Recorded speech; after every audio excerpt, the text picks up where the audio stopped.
Hello everyone, this is me Shama Khan and welcome back to our YouTube channel SM junior. तो हमारा standard 7 का lesson 11 चालू था, that is cell structure and micro organism. तो part 1 और part 2 already खत्म हो चुका है। जिन्होंने नहीं देखा है वो चैनल पे जाकर उस वीडियो को देख सकते हैं। तभी जो है वो हमारा पार्ट 3 है माइक्रो ऑर्गेनिज्म। अभी व्हाट इज माइक्रो ऑर्गेनिज्म, तो नाम से ही समझ में आ जाता है कि कुछ ऐसा लिविंग ऑर्गेनिज्म है जो बहुत ही ज़्यादा छोटा है। अभी हमारे अर्थ पे इतनी ज़्यादा डाइवर्सिटी है, इतने ज़्यादा लिविंग ऑर्गेनिज्म है जिनको हम लोग काउंट भी नहीं कर सकते। पर कुछ लिविंग ऑर्गेनिज्म ऐसे भी है जो हमें डायरेक्टली आंखों से दिखाई नहीं देते, और ऐसे लिविंग ऑर्गेनिज्म को देखने के लिए हमें माइक्रोस्कोप की ज़रूरत पड़ती है। तो ऐसे लिविंग ऑर्गेनिज्म जिनको देखने के लिए माइक्रोस्कोप की ज़रूरत पड़ती है उसे हम क्या कहते हैं, माइक्रो ऑर्गेनिज्म। तो माइक्रो ऑर्गेनिज्म में अब उसका अकरेंस क्या है, कहाँ पे पाया जाता है, कितने टाइप के माइक्रो ऑर्गेनिज्म होते हैं, वो सारी चीज़ें हम लोग को ये पार्ट में पढ़ना है। अब अकरेंस ऑफ माइक्रो ऑर्गेनिज्म जो है, अकरेंस ऑफ माइक्रो ऑर्गेनिज्म का मतलब कि कहाँ पर पाए जा रहे हैं माइक्रो ऑर्गेनिज्म, कोई स्पेसिफिक जगह है क्या, या किसी स्पेसिफिक एनवायरनमेंट में मिलते हैं क्या माइक्रो ऑर्गेनिज्म। तो ऐसा नहीं है। माइक्रो ऑर्गेनिज्म जो है हर जगह पे प्रेजेंट है, चाहे वो एयर हो, वाटर हो, सॉइल हो, यहाँ तक कि जो हमारा गार्बेज होता है उसमें भी माइक्रो ऑर्गेनिज्म पाए जाते हैं। और कुछ माइक्रो ऑर्गेनिज्म ऐसे भी है जो plant body, animal body and even human body में भी पाए जाते हैं। तो अकरेंस ऑफ माइक्रो ऑर्गेनिज्म क्या आएगा कि हर जगह पर हम लोग को क्या मिल रहे हैं, माइक्रो ऑर्गेनिज्म मिल रहे हैं। तो अकरेंस में समझ आ गया कि कहाँ कहाँ पे आएंगे, एयर में, वाटर में, सॉइल में और हर जगह में। यहाँ तक कि लिविंग ऑर्गेनिज्म के बॉडी में भी क्या पाए जाते हैं, माइक्रो ऑर्गेनिज्म पाए जाते हैं। नेक्स्ट है इसमें ऑब्जर्वेशन, कि अगर मैं अभी बोल तो रही हूँ कि हर जगह पे माइक्रो ऑर्गेनिज्म पाए जाते हैं, पर हम लोग को तो प्रूफ चाहिए ना। और अगर हम लोग साइंटिफिकली कुछ पढ़ रहे हैं तो विदाउट प्रूफ तो कुछ पढ़ने वाले नहीं है। तो अगर मैं बोल रही हूँ हाँ माइक्रो ऑर्गेनिज्म यहाँ पाए जाते हैं, वहाँ पाए जाते हैं, तो कोई भी हम लोग ऐसे बात पे तो विश्वास नहीं कर लेंगे। उसके लिए हम लोग कोई एक्सपेरिमेंट करेंगे जिससे हम लोग को पता चल जाएगा कि हाँ सच में वहाँ पे क्या है, माइक्रो ऑर्गेनिज्म है, या हर जगह क्या होता है, माइक्रो ऑर्गेनिज्म पाया जाता है। उसके लिए जो है 3 एक्टिविटी हम लोग कर सकते हैं। पहली एक्टिविटी जो है वो ब्रेड को लेकर कर सकते हैं। जैसे कि जो नॉर्मल ब्रेड आता है हमारे घर पे, तो अगर उसकी एक्सपायरी डेट के बाद भी वो हमारे घर में रखा हुआ है और वो खुले में रखा हुआ है जहाँ पे वो उसको ह्यूमिडिटी मिल रही है सब कुछ, तो थोड़े दिन के बाद या मतलब 1-2 दिन के बाद ही उसके ऊपर क्या आ जाता है, वाइट वाइट कलर का फंगाई आ जाता है। अभी जो फंगाई है वो कैसा है, अगर वो एक है तो वो हम लोग को दिखाई नहीं देता, वो कैसा रहता है, कॉलोनीज बना के रहता है, इसके लिए हम लोग को वहाँ पे फंगाई दिखाई दे रहा है। फिर हम लोग दूसरी चीज़ जो है वो ये ले सकते हैं कि जो गंदा पानी होता है, जमा हुआ पानी होता है, उसको हम लोग माइक्रोस्कोप के नीचे देख सकते हैं। जब हम लोग उसको माइक्रोस्कोप के नीचे देखेंगे तो हम लोग को अमीबा तो डेफिनेटली दिखाई देगा, साथ में पैरामीशियम जो माइक्रो ऑर्गेनिज्म है वो भी दिखाई देगा। जब हम जो अमीबा है वो बिल्कुल इरेगुलर शेप का है, बिल्कुल इस तरीके का जो है वो हम लोग को अमीबा दिखाई देता है। फिर तीसरा हम लोग जो है वो ले सकते हैं, जो हमारे घर पे दही होती है, दही की जो एक बूंद है वो भी हम लोग माइक्रोस्कोप के नीचे देख सकते हैं। तो उस टाइम पे हम लोग को इस टाइप का रॉड लाइक स्ट्रक्चर दिखाई देता है, और ये रॉड लाइक स्ट्रक्चर जो है इस माइक्रो ऑर्गेनिज्म का नाम है लैक्टोबैसिलाई, जो कि बहुत ही ज़्यादा इंपॉर्टेंट होता है, और दही में जो है वो लैक्टोबैसिलाई ही पाया जाता है। अब बहुत सारे माइक्रो ऑर्गेनिज्म ऐसे हैं जो हम लोग को सॉलिटरी दिखेंगे। सॉलिटरी दिखेंगे मतलब जो अकेले अकेले रहते हैं, जैसे अमीबा हो गया, पैरामीशियम हो गया, ये अकेले अकेले सिंगल ही रहते हैं। पर बहुत सारे माइक्रो ऑर्गेनिज्म ऐसे हैं जो कॉलोनीज बना के रहते हैं, और कुछ माइक्रो ऑर्गेनिज्म ऐसे भी है जो हम लोग को कहाँ पे दिखाई देंगे कि हाँ डेड एनिमल है या डेड प्लांट है, वहाँ पे जो है वो सर्वाइव करते हैं। उनको सर्वाइव करने के लिए किसकी ज़रूरत पड़ती है, डेड एनिमल या डेड प्लांट की जो बॉडी होती है उस पर वो सर्वाइव करते हैं। तो आई होप ये क्लियर हुआ कि माइक्रो ऑर्गेनिज्म का डेफिनेशन क्या है, कि ऐसे लिविंग ऑर्गेनिज्म जिनको देखने के लिए हमें किसकी ज़रूरत पड़ रही है, माइक्रोस्कोप की ज़रूरत पड़ रही है। दूसरा है हमारा अकरेंस, अकरेंस मतलब कहाँ कहाँ पे ये माइक्रो ऑर्गेनिज्म दिखाई देते हैं या कहाँ पर पाए जाते हैं। तो हर जगह पर air, water, soil, even in the human body और एनिमल बॉडी हम लोगों को क्या मिल जाएगा, माइक्रो ऑर्गेनिज्म मिलेगा। अब जो है वो दिया है nature of micro organism. Nature of micro organism क्या होता है, मतलब जो माइक्रो ऑर्गेनिज्म है वो यूनिसेल्युलर है या मल्टी सेल्युलर है, कौन से टाइप के सेल से बना हुआ होता है। तो अभी हम लोग देखते हैं। तो पिछला जो वीडियो डाला है मैंने, उसमें मैंने बहुत अच्छे से जो है वो प्लांट सेल और एनिमल सेल के बारे में बताया है, एक्सप्लेन किया है। तो उसमें मैंने एक ये चीज़ बोली है कि जो हमारा प्लांट सेल होता है और जो एनिमल सेल होता है वो यूकैरियोटिक होता है। यूकैरियोटिक का मतलब ऐसे सेल्स जो जिनके अंदर क्या पाए जाते हैं, बहुत सारे सेल ऑर्गेनल्स पाए जाते हैं और जो पूरी तरीके से डेवलप होते हैं। अब यहाँ पे कुछ माइक्रो ऑर्गेनिज्म ऐसे हैं जो मल्टी सेल्यूलर हैं। मैं यहाँ पे मल्टी सेल्यूलर ऑर्गेनिज्म का नाम लिख देती हूँ। मल्टी सेल्यूलर में हमारा आ जाता है फंगस, जो कहाँ पे पाया जाता है, ब्रेड में। दूसरा है एल्गे, जो कहाँ पे पाया जाता है, पॉन्ड वगैरह को जो साइड होता है, तालाब वगैरह के साइड में जो है वो हमको एल्गे मिल जाता है। अगला है यूनिसेल्यूलर। यूनिसेल्यूलर में जो है वो आ जाएगा हम लोग का बैक्टीरिया, और हम लोग दूसरा ले सकते हैं वायरस। अब यहाँ पे मैंने मल्टी सेल्यूलर लिखा है, यहाँ पे यूनिसेल्यूलर लिखा है, क्योंकि बहुत सारे ऑर्गेनिज्म ऐसे हैं, माइक्रो ऑर्गेनिज्म, जो मल्टी सेल्यूलर है। मल्टी सेल्यूलर का मतलब बहुत सारे सेल से बने हुए, मतलब एक सेल से ज़्यादा, जब वहाँ पे एक सेल से ज़्यादा सेल है तो उसको हम लोग क्या कह रहे हैं, मल्टी सेल्यूलर। तो जो हमारा फंगस है और एल्गे है वो मल्टी सेल्यूलर होता है, और जो हमारा बैक्टीरिया है या वायरस है वो क्या होता है, यूनिसेल्यूलर। यूनिसेल्यूलर मतलब सिर्फ कितने सेल से बना हुआ है, एक सेल से बना हुआ है। अभी नेचर ऑफ माइक्रो ऑर्गेनिज्म में ये जो सेल्स है उनका जो सेल्यूलर स्ट्रक्चर होता है वो थोड़ा सा अलग होता है बाकी लिविंग ऑर्गेनिज्म से, क्योंकि हम लोग ने जो प्लांट सेल और एनिमल सेल पढ़ा है उसमें हम लोग ने क्या देखा है, यूकैरियोटिक सेल। अभी यहाँ पे जो सेल्स यूज होते हैं वो होता है प्रोकैरियोटिक सेल। अब प्रोकैरियोटिक सेल क्या है वो मैं आपको बताती हूँ। प्रोकैरियोटिक सेल का मतलब ऐसा सेल जिसमें कोई भी membrane bound cell organelles present नहीं है, या जिसमें जो है वो न्यूक्लियस इजीली विजिबल नहीं होता है, डेवलप नहीं होता है। तो प्रोकैरियोटिक सेल का मतलब क्या होता है, जिसमें सिर्फ 3 मेन चीजें होती है। प्रोकैरियोटिक सेल का मतलब वहां पे क्या प्रेजेंट रहेगा, सेल मेम्ब्रेन, दूसरा प्रेजेंट रहेगा साइटोप्लाज्म, और तीसरा प्रेजेंट रहेगा न्यूक्लियोइड। तो जो प्रोकैरियोटिक सेल है वो पूरे तरीके से डेवलप नहीं होता, उसमें हम लोग को जो माइटोकॉन्ड्रिया है, क्लोरोप्लास्ट है, एंडोप्लाज्मिक रेटिकुलम है, ये सारी चीज़ें नहीं मिलती है, जिस वजह से जो बैक्टीरिया है वो पूरी तरीके से डेवलप नहीं होता। हम लोग ये नहीं बोलेंगे कि हाँ ये बैक्टीरिया जो है उसके पास सारे ऑर्गन्स प्रेजेंट है, नहीं प्रेजेंट होते, क्योंकि जो जिस सेल से वो बना है वो सेल खुद कैसा है, डेवलप नहीं है, तो उससे जो चीज़ें बन रही है वो भी पूरे तरीके से डेवलप नहीं है।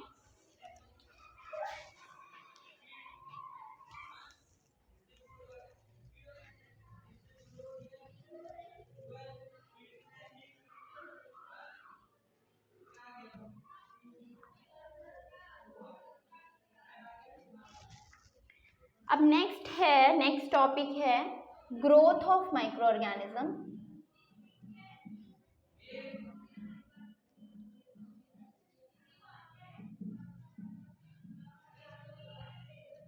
अब ग्रोथ ऑफ माइक्रो ऑर्गेनिज्म कैसे होता है, क्योंकि अगर किसी भी, हम लोग को ये चीज़ पता है कि कोई भी लिविंग ऑर्गेनिज्म को अगर रिप्रोडक्शन नहीं हो रहा है तो वो चीज़ एक्सिस्ट नहीं करेगी। अब जितने भी माइक्रो ऑर्गेनिज्म हैं उनकी ग्रोथ होने के लिए या उनका रिप्रोडक्शन होने के लिए स्पेसिफिक एनवायरनमेंट की ज़रूरत पड़ती है, क्योंकि बहुत सारे लिविंग ऑर्गेनिज्म ऐसे होते हैं जो ऑक्सीजन में भी उनकी ग्रोथ हो जाती है, और बहुत सारे लिविंग ऑर्गेनिज्म ऐसे होते हैं जो विदाउट ऑक्सीजन क्या करते हैं, अपना मतलब ग्रोथ उनकी हो जाती है। तो कुछ ऑर्गेनिज्म क्या है जिनकी ग्रोथ होने के लिए ऑक्सीजन की ज़रूरत पड़ती है, और कुछ मतलब माइक्रो ऑर्गेनिज्म ऐसे भी है जिनकी ग्रोथ विदाउट ऑक्सीजन भी हो जाती है। अब बहुत सारे माइक्रो ऑर्गेनिज्म ऐसे भी आते हैं जो, अभी मैंने आपको क्या बताया कि माइक्रो ऑर्गेनिज्म हर जगह पे प्रेजेंट है, तो हर जगह में एक्सट्रीम कंडीशन वाले एरियाज भी आ जाते हैं, जैसे कि पोल्स हो गया, पोलर रीजन आ जाते हैं। उसके बाद जो हम लोग कह सकते हैं कि जो वॉल्केनो होता है, या हम लोग बोलेंगे कि जो आइसबर्ग्स होते हैं जहाँ पे बहुत ज़्यादा ठंडी है या बहुत ज़्यादा गर्मी है, वो उन जगहों पर भी क्या पाए जाते हैं, माइक्रो ऑर्गेनिज्म पाए जाते हैं। अब ऐसे जो माइक्रो ऑर्गेनिज्म हैं वहाँ पे भी वो सर्वाइव कर लेते हैं, और अगर एडवर्स कंडीशन हो गया, बहुत ही ज़्यादा एडवर्स कंडीशन हो गया है, उस टाइम पे ये माइक्रो ऑर्गेनिज्म अपने ऊपर एक प्रोटेक्टिव लेयर लाते हैं, खुद को कवर करते हैं और थोड़ी देर के लिए अपना लाइफ प्रोसेस स्टॉप कर देते हैं, पर उनकी डेथ नहीं होती है, ना वो डिस्ट्रॉय होते हैं। पर जब वो एडवर्स कंडीशन पूरे तरीके से वापस नॉर्मल हो जाता है, वापस फेवरेबल कंडीशन होता है, तो ये जो अपना प्रोटेक्टिव लेयर होता है उससे बाहर आ जाते हैं और वापस से अपना लाइफ प्रोसेस कंटिन्यू कर देते हैं। तो जो ग्रोथ है वो कहाँ पे, हर जगह पॉसिबल है। ऑक्सीजन है तो भी पॉसिबल है, नहीं ऑक्सीजन है तो भी कुछ ऑर्गेनिज्म क्या कर रहे हैं, रिप्रोड्यूस कर रहे हैं, उनकी ग्रोथ हो रही है। और यहाँ तक कि जो एक्सट्रीम एरियाज हैं, मतलब पोल रीजन्स हो गए या तो जो वॉल्केनोसाइड हो गया, वहाँ पे भी हम लोग को माइक्रो ऑर्गेनिज्म मिल जाते हैं। पर एक सर्टन कंडीशन है कि हाँ अभी बहुत ही ज़्यादा एक्सट्रीम कंडीशन हो गई है तो वो लोग थोड़ी देर के लिए अपना लाइफ प्रोसेस स्टॉप कर सकते हैं, ऐसा उनके पास, ऐसा उनका जो है एक थोड़ा सा पेक्युलर फंक्शन है। आई होप आपको ग्रोथ ऑफ ऑर्गेनिज्म जो है वो समझ आ गया होगा। अब नेक्स्ट टॉपिक है हमारा, अभी हम जैसे कि हम लोग सुन रहे हैं कि हाँ बहुत सारे टाइप के माइक्रो ऑर्गेनिज्म हैं जो हर जगह पाए जाते हैं, तो क्या ये हम लोग के लिए यूज़फुल है या हार्मफुल है? तो बहुत सारे माइक्रो ऑर्गेनिज्म ऐसे हैं जो हमारे लिए यूज़फुल है। तो सबसे पहले हम लोग देखेंगे यूज़फुल माइक्रो ऑर्गेनिज्म।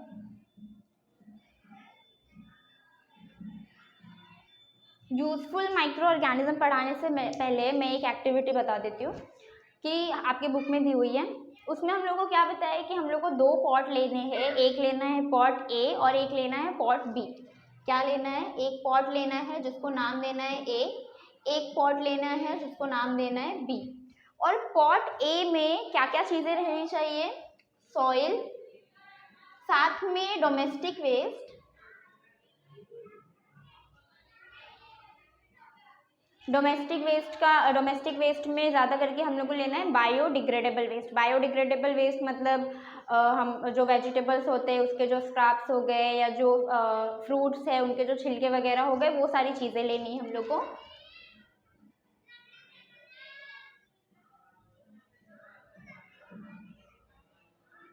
वेजिटेबल्स मतलब जो वेजिटेबल्स या फ्रूट सड़ गए होंगे वो सारी चीज़ें हम लोग को किस में लेना है, पॉट ए में, और उसको मिक्स कर देना है सॉइल के साथ। पॉट बी में भी हम लोग को सॉइल लेना है, पर उसमें हम लोग को डोमेस्टिक वेस्ट नहीं डालना है। हम लोग को उसमें जो है वेजिटेबल के स्क्रैप्स या फ्रूट के जो छिलके हैं वो नहीं डालने हैं। हम लोग को यहाँ पर डालना है पेपर, हम लोग प्लास्टिक्स भी डाल सकते हैं। अब जो है वो कुछ दिनों के बाद ऑब्जर्व करना है। तो क्या ऑब्जर्व करेंगे हम लोग कि जो पॉट ए है उसमें से ये जो सारी चीज़ें हैं वो सॉइल के में डिकम्पोज हो गई, उसमें वो मिक्स हो गई और हम लोग को जो है फिर वो सारी चीज़ें मिलेंगी नहीं, और उससे क्या तैयार होगा, खाद तैयार होगा, वो भी बेस्ट क्वालिटी का खाद तैयार होगा। और यहाँ पे ये सारी चीज़ें वैसे की वैसे रहेंगी, पेपर भी डिकम्पोज नहीं होने वाला, ना ही प्लास्टिक डिकम्पोज होने वाला है। तो यहाँ की जो सॉइल है उसमें जो प्लास्टिक डाला है या पेपर डाला है वो वैसे का वैसा ही रहेगा। पर ये जो चीज़ है यहाँ पे फ्रूट्स वेजिटेबल्स जो भी हम लोग ने उसमें डाला था वो सब क्या हो गया, डिकम्पोज हो गया, और उससे बहुत ही अच्छे तरीके की हम लोग को क्या मिला है, खाद मिली है। अब यहाँ पे हम लोग सोच रहे हैं कि इससे माइक्रो ऑर्गेनिज्म का क्या लेना देना, यहाँ पे तो खाद तैयार हुई है। पर यहाँ पे जो खाद तैयार हुई है उसमें जो डीकम्पोजिशन हो रहा था उसके लिए किसकी ज़रूरत पड़ती है, माइक्रो ऑर्गेनिज्म की ज़रूरत पड़ती है। विदाउट माइक्रो ऑर्गेनिज्म ये जो सारी चीज़ें हैं वो डीकम्पोज नहीं होंगी।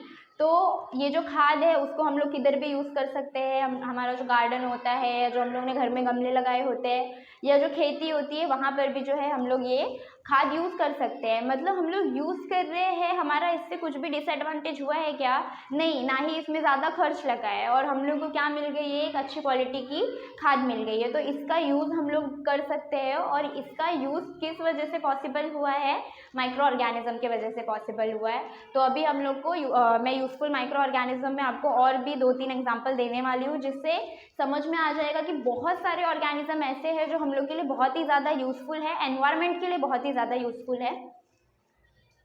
लेती हूँ फूड से रिलेटेड ले रही हूँ, उसमें सबसे पहला आ जाता है लैक्टोबैसिलस या लैक्टोबैसिलस।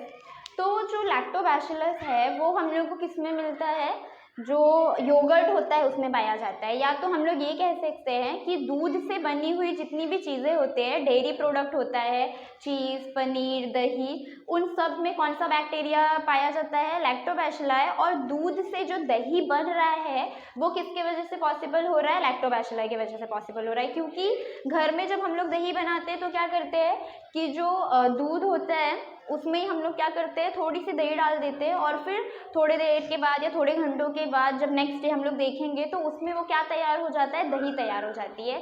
अब ये जो है वो कोई जादू से तो हुआ नहीं है, वो किसके वजह से पॉसिबल हुआ है, लैक्टोबैसिलाई के वजह से। कि जो हम लोग ने 1 चम्मच जो दूध में डाला था, तो अभी देखो जो योगर्ट है, योगर्ट किस में आ जाता है, एसिड में आ जाता है, क्योंकि स्वाद में कैसा होता है, वो खट्टा होता है। और उसको हम लोग किस में मिक्स करने वाले हैं, मिल्क में मिक्स करने वाले हैं। मिल्क में मिक्स होने के बाद यहाँ पे जो प्रोसेस होता है वो क्या होता है कि हम लोग के मिल्क में क्या पाया जाता है, लैक्टोज शुगर। क्या पाया जाता है, लैक्टोज शुगर। अब जब ये एसिड इसमें मिक्स होता है तो हमारा लैक्टोज शुगर कन्वर्ट हो जाता है लैक्टिक एसिड में, और लैक्टिक एसिड स्वाद में कैसा रहेगा, खट्टा रहेगा। मतलब हम लोग का दूध जो कैसा है, मीठा है, जिसमें हम लोग ने क्या डाल दिया, योगर्ट डाल दिया, दही डाल दी, और फिर वो उसमें क्या हो गया, फर्मेंट हो गया। वहाँ पे कौन सा प्रोसेस होएगा, फर्मेंटेशन का प्रोसेस होएगा। तो यहाँ पे 1 चम्मच दही डाली हम लोग ने, और वो पूरा का पूरा जो दूध था वो किस में कन्वर्ट हो गया, दही में कन्वर्ट हो गया। और वहाँ पे एक प्रोसेस होता है कोएगुलेशन का प्रोसेस। तो कोएगुलेशन का मतलब क्या होता है कि जो मिल्क है वो कैसा है, प्लेन है, ठीक है, पर दही डालने के बाद वो दही पता है ना कैसे होती है, गाढ़ गाढ़ होती है। मतलब वो जो पानी है वो अलग हो जाता है और जो दही है वो हम लोग को अलग मिल जाती है। तो वो जो दही है उसके जो पार्टिकल्स है वो कैसे है, कोएगुलेट है। तो वहाँ पे कौन सा प्रोसेस हुआ, कोएगुलेशन का। और कौन सा प्रोसेस हुआ है, फर्मेंटेशन का प्रोसेस हुआ है। तो यहाँ पे कौन सा बैक्टीरिया काम कर रहा है, दही दूध से दही बनाने के लिए कौन सा बैक्टीरिया काम कर रहा है, लैक्टोबैसिलाई। तो ये हम लोग के लिए बहुत ही ज़्यादा यूज़फुल है, क्योंकि अगर सिर्फ हम लोग घर की बात कर रहे हैं तो घर में नहीं, इंडस्ट्रीज़ में भी किसका यूज़ किया जाता है, लैक्टोबैसिलाई माइक्रोब का यूज़ किया जाता है। दूसरा हम लोग देखेंगे rhizobium. Second useful micro organism is rhizobium. अभी राइजोबियम क्या है, कहाँ पे काम होता है इसका, जो राइजोबियम होता है ये काम करता है नाइट्रोजन फिक्सेशन का।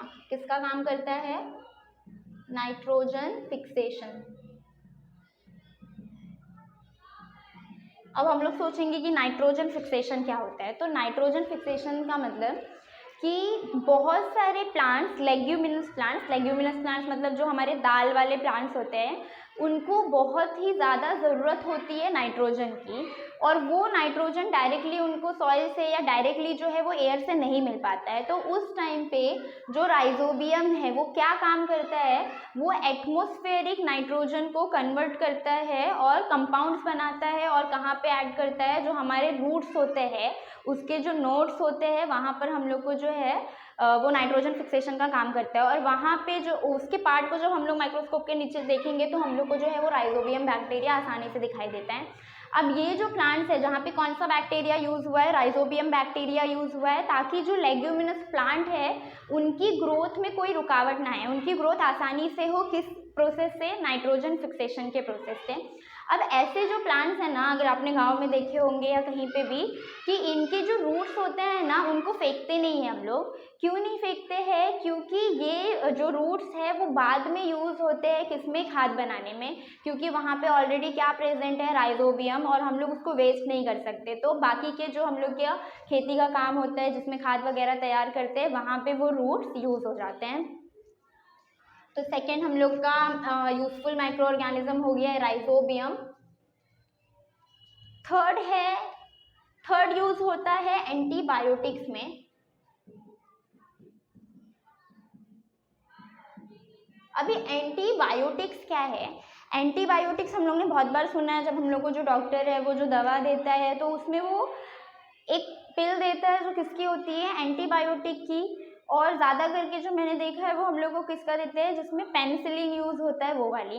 तो एंटीबायोटिक जब हम लोग को हल्की सी सर्दी खांसी है या बुखार है, तबीयत खराब है ज़्यादा, तो उस टाइम पे जब हम लोग एंटीबायोटिक लेते हैं तो वो क्या करता है, जो ये यूज़फुल माइक्रो ऑर्गेनिज्म है, ये क्या है, एक टाइप का यूज़फुल माइक्रो ऑर्गेनिज्म, जब ये हम लोग के बॉडी में जाता है तो ये जो बैड बैक्टीरियाज है उनको क्या कर देता है, डीएक्टिव कर देता है। मतलब धीरे धीरे जो है हमारी तबीयत क्या हो जाती है, ठीक हो जाती है। और एंटीबायोटिक्स में पेनिसिलिन है और भी बहुत सारे जो है यूज़फुल एंटीबायोटिक्स जो है आजकल हम लोग यूज़ करते हैं, क्योंकि बहुत सारी चीज़ें ऐसी थी पहले जिनका कोई भी इलाज नहीं था, ठीक है। ट्यूबरकुलोसिस हो गया, टाइफाइड हो गया, कॉलेरा हो गया, जिनकी मतलब अगर किसी को हो गया है तो उसका कोई भी क्योर नहीं था। मतलब लोग बस अभी गिनते थे कि हाँ अभी तो और ज़्यादा तबीयत खराब हो जाएगी, क्योंकि उसका कोई इलाज ही नहीं था। पर यूज़फुल माइक्रो ऑर्गेनिज्म की वजह से आजकल जो इनक्योरेबल डिसीज़ हैं उनके भी क्या आ गए हैं, दवाइयाँ आ गई हैं। वो किस में आता है, जो हमारा फोर्थ है वैक्सीन। वैक्सीन्स में भी क्या यूज़ करते हैं, माइक्रो ऑर्गेनिज्म यूज़ करते हैं। तो ये सारे किस में आ गए, useful micro organism. 4 useful micro organism देखें। अब जो है एक प्रोसेस बताया है, वो बताया है फर्मेंटेशन का प्रोसेस। फर्मेंटेशन क्या होता है, अभी फर्मेंटेशन का जो डेफिनेशन है वो ये है कि ऐसा केमिकल प्रोसेस जहाँ पे एक जो है वो कार्बन कंपाउंड दूसरे टाइप का कार्बन कंपाउंड तैयार कर रहा है, उसको हम लोग क्या कहते हैं, फर्मेंटेशन। जैसे कि अभी मैंने जो एग्जांपल दिया था कि दूध से दही बन रहा है, तो दूध से दही बनने के टाइम पे एक तो बैक्टीरिया यूज़ हुआ है, कौन सा, लैक्टोबैसिली, और वहाँ पे एक प्रोसेस हुआ है, कौन सा प्रोसेस, फर्मेंटेशन का, कि हम लोग के पास क्या था, दूध था, और दूध से क्या बन गया है, दही बन गया है। मतलब एक कंपाउंड से हम लोग को दूसरे टाइप का कंपाउंड मिला है, उसको ही क्या कहते हैं, फर्मेंटेशन। अगर हम लोग ऐसा नॉर्मली हम लोग उसको क्या कहते हैं कि चीज़ें सड़ रही है, चीज़ें सड़ रही है, उसको भी क्या कहते हैं, फर्मेंटेशन, क्योंकि नई चीज़ बन रही है। अभी जैसे कि जो इडली का बैटर होता है, जब हम लोग इडली बनाते हैं घर में, तो रात में जो उसका बैटर होता है जो हम लोग मिक्सर में पीस कर रख देते हैं, दूसरे दिन वो आधा जो बर्तन होता है वो पूरा का पूरा जो उसके अंदर का बैटर है वो पूरा राइस हो जाता है, ऊपर तक आ जाता है, ऊपर तक आ गया है। मतलब वहाँ पे भी कौन सा प्रोसेस हुआ है, फर्मेंटेशन का प्रोसेस हुआ है, और वहाँ से क्या रिलीज हुई है, कार्बन डाइऑक्साइड गैस रिलीज हुई है, जिसके वजह से वो बैटर जो है वो कहाँ पे आ गया है, ऊपर आ गया है। नेक्स्ट हम लोग देखेंगे, अभी इतने सारे जो क्या है यूजफुल माइक्रो ऑर्गेनिज्म है। अब बहुत सारे माइक्रो ऑर्गेनिज्म ऐसे भी है जो हमारे लिए हेल्दी नहीं है, हम लोग को उनसे बहुत ज़्यादा नुकसान होता है, तो वो किस में आ जाएगा, हार्मफुल माइक्रो ऑर्गेनिज्म में।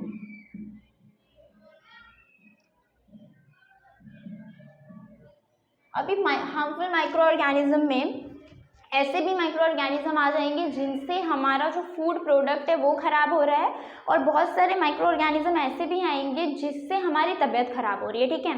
तो पहला मैं बोलूँगी कि पहला जो हार्मफुल माइक्रो ऑर्गेनिज्म है वो होता है फंगाई, या जिसको हम लोग फंगस बोलते हैं, क्योंकि जो ब्रेड होता है उसके ऊपर क्या आ गया है, फंगाई आ गया है। मतलब वो चीज़ क्या हो गई है, ख़राब हो गई है। और कोई भी चीज़ ख़राब कैसे हुई है ये हम लोग को कैसे पता चलता है, जैसे कि फूड है घर में जो कि स्टेल हो गया है, बासी हो गया या ख़राब हो गया है, तो हम लोग को 2 चीज़ों से पता चलता है। पहला तो स्मेल से पता चलता है, और दूसरा टेस्ट से पता चलता है कि वो बिल्कुल भी अच्छा टेस्ट नहीं कर रहा या उसकी अच्छी स्मेल नहीं आ गई, तो हम लोग क्या कहते हैं कि ये फूड ख़राब हो गया है। फूड खराब हो गया है क्या, मतलब वहाँ पे कौन सा माइक्रो ऑर्गेनिज्म आया है, हार्मफुल माइक्रो ऑर्गेनिज्म आया है, जिसके वजह से उसने उस फूड प्रोडक्ट को डैमेज कर दिया है।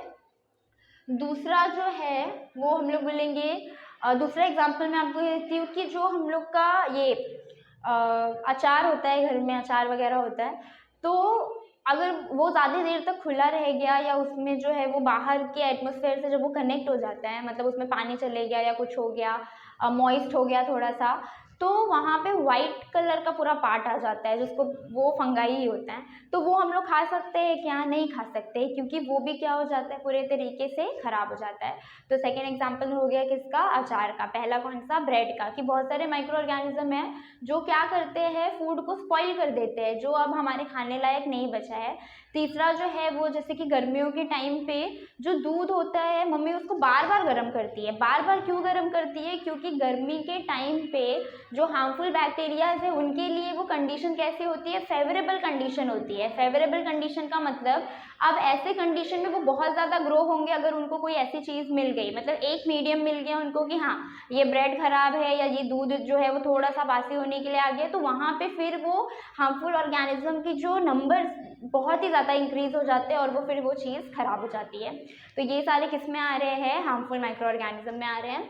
फिर सेकेंड जो हार्मफुल माइक्रो ऑर्गेनिज्म है वो है हमारा पैथोजन। अभी पैथोजन का मतलब क्या होता है?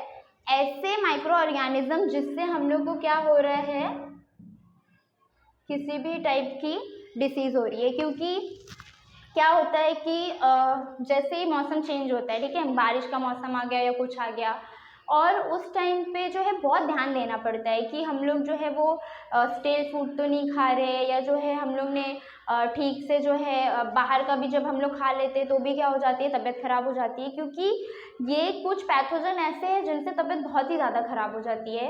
हमारे एलिमेंट्री कैनल में प्रेजेंट होता है क्लोस्ट्रीडियम। क्या प्रेजेंट होता है? क्लोस्ट्रीडियम, जिसकी बहुत ही ज़्यादा स्पीशीज़ है। मतलब वो एक अकेला ऐसा हार्मफुल माइक्रो ऑर्गेनिज्म है जिसकी बहुत ही सारी स्पीशीज़ है और जिसके वजह से बहुत सारे डिसीज़ होते हैं जो हम लोग को तुरंत ही जो जैसे ही थोड़ा सा मौसम चेंज हुआ, हम लोग को सर्दी खांसी हो रही है, बुखार हो रहा है, वो सब किसके वजह से होता है? हार्मफुल माइक्रो ऑर्गेनिज्म की वजह से होता है।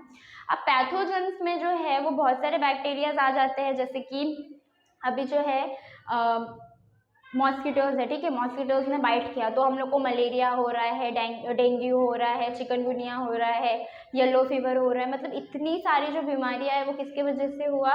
मॉस्किटोज़ की वजह से। फिर जो है टाइफाइड हो रहा है, कोलेरा हो रहा है, ये जितनी भी सारी बीमारी हो रही है वो किससे होती है? पैथोजन से। पैथोजन मतलब ऐसे माइक्रो ऑर्गेनिज्म जिनसे क्या हो रही है? बीमारियां हो रही है। अब जो हार्मफुल माइक्रो ऑर्गेनिज्म है, यूजफुल माइक्रो ऑर्गेनिज्म भी बहुत सारे हैं और हार्मफुल माइक्रो ऑर्गेनिज्म भी बहुत सारे हैं। तो इन चीज़ों को हम लोग रोग एकदम से तो हम लोग ख़त्म नहीं कर सकते हार्मफुल माइक्रो ऑर्गेनिज्म को, पर अपनी तबीयत खराब होने से क्या कर सकते हैं हम लोग? थोड़ा सा जो है वो प्रिकॉशंस ले सकते हैं। क्योंकि क्या होता है कि बारिश के टाइम पे बाहर जो है वो बहुत ही ज़्यादा गंदगी हो जाती है, पानी जमा होता है, जिसकी वजह से मॉस्किटोज़ की ग्रोथ बहुत ज़्यादा हो जाती है और उस टाइम पे जो है लोगों को बहुत ही ज़्यादा मलेरिया और डेंगू हुआ रहता है। तो हम लोग को ये ट्राई करने क्योंकि precaution is better than cure, तो हम लोग को क्या करना है कि बाद में जो है हम लोग को डॉक्टर के पास ना जाना पड़े, उससे पहले ही हम लोग को बहुत सारे जो है प्रिकॉशंस ले लेने चाहिए। और भी है बहुत सारे हार्मफुल माइक्रो ऑर्गेनिज्म का क्या हो जाता है कि एक एक माइक्रो ऑर्गेनिज्म की बहुत सारी स्पीशीज होती है। तो उसमें जो है आप लोग को याद रखना है क्लोस्ट्रीडियम। तो जो क्लोस्ट्रीडियम है वो सबसे ज़्यादा हार्मफुल माइक्रो ऑर्गेनिज्म होता है, जिसके वजह से बहुत सारी बीमारी हो जाती है। तो अब बहुत सारे माइक्रो ऑर्गेनिज्म ऐसे, अब इन माइक्रो ऑर्गेनिज्म से क्या हो रहा है कि जो हम लोग का एनवायरनमेंट है वो भी खराब हो रहा है, बहुत सारे डिसीज फैल रहे हैं। और यूजफुल माइक्रो ऑर्गेनिज्म क्या है कि हम लोग को फूड में यूज़ हो जा रहे हैं, हम लोग के दवाइयों में यूज़ हो जा रहे हैं। फिर जो है अभी बहुत सारे, मैंने एक बताया था फंगाई का एग्जाम्पल, कि वो कहाँ पे रह रहे हैं? जहाँ पे चीज़ें खराब हो रही है। चीज़ें खराब हो रही है मतलब वहाँ से उनको न्यूट्रिशन मिल रहा है और थोड़े टाइम वो लोग डीकम्पोजिशन का काम कर देते हैं, मतलब वो हमारे एनवायरनमेंट के लिए बहुत ही ज़्यादा यूज़फुल है। तो यहाँ पे जो है हमारा हार्मफुल माइक्रो ऑर्गेनिज्म का भी पार्ट ख़त्म होता है। और अभी ये लेसन का पार्ट 1, पार्ट 2 और ये हमारा था पार्ट 3। यहाँ पे जो है वो लेसन कंप्लीट हो गया है। मैं आपको वापस से एक बार रिकॉल करा देती हूँ कि हम लोग ने क्या क्या सीखा है अभी तक। तो सबसे पहले पार्ट में हम लोग ने देखा था सेल स्ट्रक्चर का, सेल डेफिनेशन, उसका साइज़ क्या होता है, उसका शेप क्या होता है। उसके बाद हम लोग ने देखा टाइप्स ऑफ सेल, जिसमें हम लोग ने प्लांट सेल और एनिमल सेल के बारे में पढ़ा और वो किस में आता है? यूकैरियोटिक सेल में। थर्ड पार्ट जो आज हम लोग ने स्टार्ट किया था उसमें हम लोग ने सिर्फ किसके बारे में पढ़ा है? माइक्रो ऑर्गेनिज्म के बारे में, कि माइक्रो ऑर्गेनिज्म का नेचर क्या है, वो कहाँ पर पाए जाते हैं, फिर हार्मफुल माइक्रो ऑर्गेनिज्म क्या है, यूजफुल माइक्रो ऑर्गेनिज्म क्या है, ये सारी चीज़ें, ठीक है। तो आई होप आप लोगों को समझ में आया होगा. So thank you for watching, and if you like this video, share with your friends, like the video and subscribe the channel. Thank you.